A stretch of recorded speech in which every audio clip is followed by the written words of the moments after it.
In the transmitting room of WLS TV. The reason we're here and have been here since about 10 o'clock tonight is because our entire building was evacuated about 8:30, and we have no choice but to be broadcasting from here.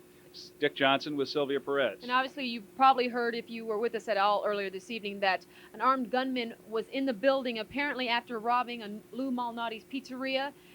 Fled on foot and then went inside the Channel 7 studios. The building has been evacuated twice throughout the day. There's been 3 exhaustive searches throughout the building, and they have come up with nobody. But one of those searches just actually finished, and Chuck Gowdy is going to be joining us live right now from the WLS studios, and we of course are going to have to be talking to him through this two-way because of the system we have here isn't the most advanced, and we're trying to make do with what we have. And let's see what Chuck knows at this point. Chuck, can you hear us? Yes, I can, Sylvia. I think we've managed to splice and patch enough so that the microphone is now working and you don't have to listen to me over that. I get to the information on the search, which has turned up nothing new. They did not find anybody. I do have some late information on the individual that police have been looking for now for about 14 or 15 hours or so. According to his 2 sisters, or 2 of his sisters, I should say, who have come to the Channel 7 studios to provide any help that they might, his actual name is John Fidel Andre Kane, 28 years old, one of 8 children, they say from a broken home. He was apparently living off and on with a foster mother in Evanston, most recently worked as a security guard, despite the fact that he has done several stretches for theft.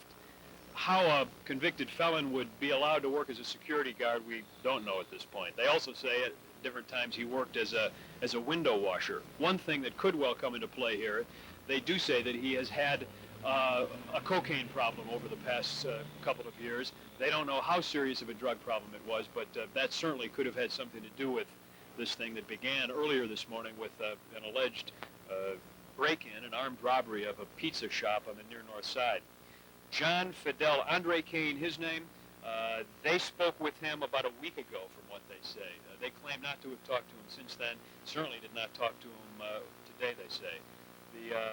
The police and Channel 7 officials just finished an exhaustive, about an hour and 20-minute search of this building, which is 12 stories high with a couple of upper floors above that that are used for engineering purposes. They went into crawl spaces, they went into offices, and they were unable to find anything.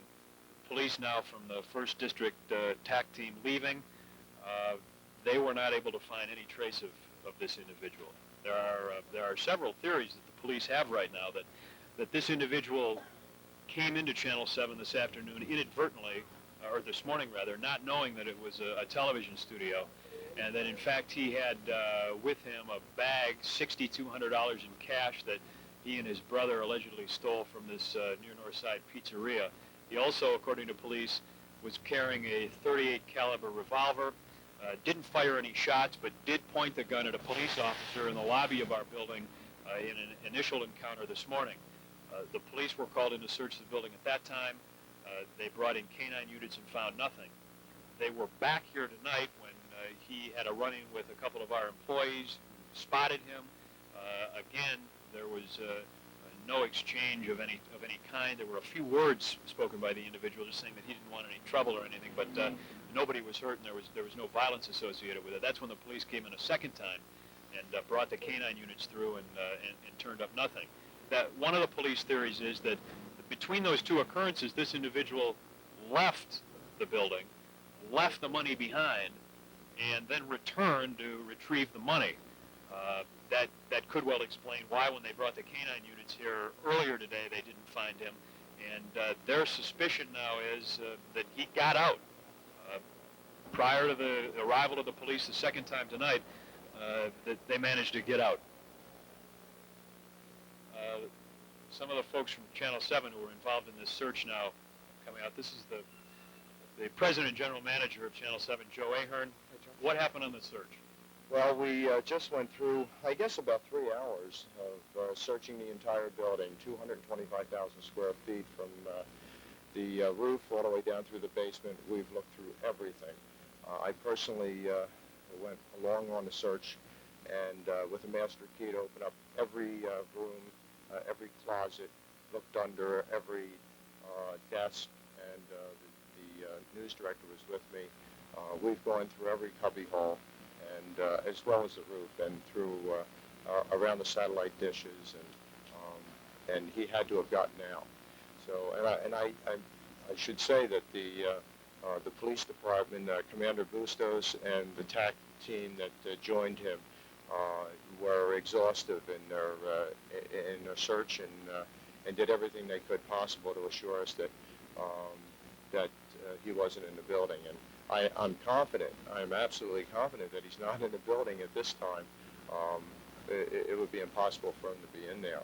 So what they're saying is that when he confronted our maintenance engineer up on the 12th floor, that when the maintenance engineer ran to get the police officer, that there was some elapsed time, about 30 seconds, and that he could have run out and then got into an elevator, and then there's several egresses at that point that he could have gotten out of. So he apparently did escape. The police suspicion is apparently that he came here earlier today, left the money behind, left the building, and came back to retrieve the money. Is that plausible? You know, I don't think so, because we have quite good security, and we only have 2 entrances, and one was closed off, so only the main entrance, and we have 2 security guards on there at all times. And it was particularly heightened with the events of earlier, that at least they scrutinized everyone going in. So I don't think so, but who knows? You really don't know. Well, this is close to the normal sign-off time on a Saturday night anyway. What impact will there be now on the operation of the television station and our coverage of news? Well, there won't be any impact beginning tomorrow morning when we go on the air. We went off the air tonight about 9:50, 8:30, right after prime time. And as you know, we were off the air until about 10:25. We were trying to establish a signal from our truck and here in front of the state 190 North State Street through Sears Tower and our transmitter. We were able to get up and get a signal and be live at about 10:25, and then have had various reports throughout the evening. But all of the employees will be reporting to work tomorrow. It'll be business as usual. Thank you.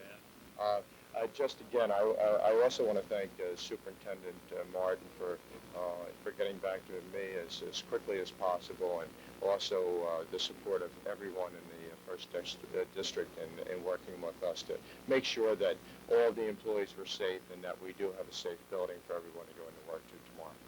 Thank you very much. Here, the President and GM of WLS TV. I think if we do presume that this individual is no longer in this building, we would be remiss if we didn't say that the situation is not over yet. I mean, there is still one man whom police believe was involved in a serious armed robbery of a Man Pizzeria on the near north side at 9:45 this morning. And they allege that he got away with more than $6,000. This thing at gunpoint. He is still armed. And while he may not be in this building, he is somewhere. And police have managed to arrest and charge his brother. The man who's identified as John Fidel Andre Kane has not yet been caught. And the crime, at least, is not yet over. That's the latest from here. Sylvia, Dick, back to you. Thank you, Chuck. And we should mention that every WLS TV employee got out safely, and of the 5 or 6 confrontations this suspect had with different WLS employees, none of them were violent. And in fact, one of the employees commented that he was actually polite, saying "excuse me" at one point when he bumped into somebody.